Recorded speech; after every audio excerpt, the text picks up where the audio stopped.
Do you ever feel like you're groping around in the dark when it comes to people? You hire someone who seems charming, only to realize they're toxic. Or you enter a relationship with someone who appears generous, and slowly discover they're deeply narcissistic. The problem isn't that you're bad at judging people, it's that you've been trained to listen to the wrong language. We are obsessed with words, a system that is incredibly easy to manipulate. But psychology shows us something else.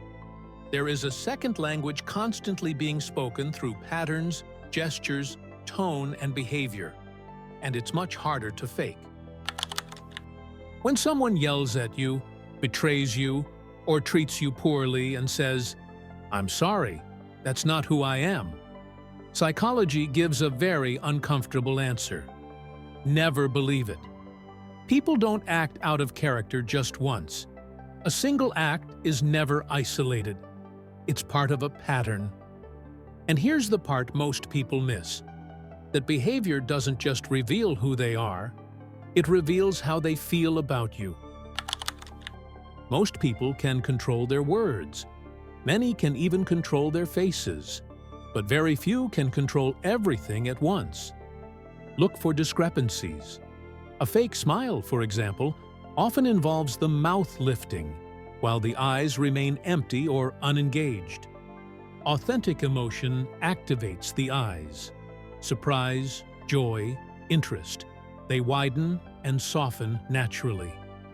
Narcissistic personalities in particular may appear to listen intently, but their eyes often fail to truly engage, revealing a lack of genuine empathy.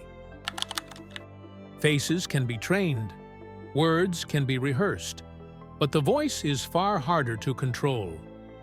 If you leave a meeting feeling unsettled, even though everything sounded polite, trust that instinct.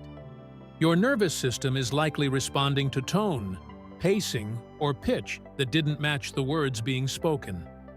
Your gut feeling is often just your brain processing data faster than conscious thought. You can even read people through text messages and emails. Narcissistic communicators often use verbal pyrotechnics, extravagant language, dramatic metaphors that ultimately mask empty ideas. Then there's their relationship to time. Is someone always late? That's not random. It reveals whether they are other-directed or believe the world revolves around them. And finally, pay attention to how people say goodbye. A rushed, perfunctory exit often reveals impatience that polite words try to hide. There is one final test that reveals more than most conversations ever will: pressure. In social or professional settings, try introducing a question from left field. Watch carefully. Do they bluff their way through to hide insecurity?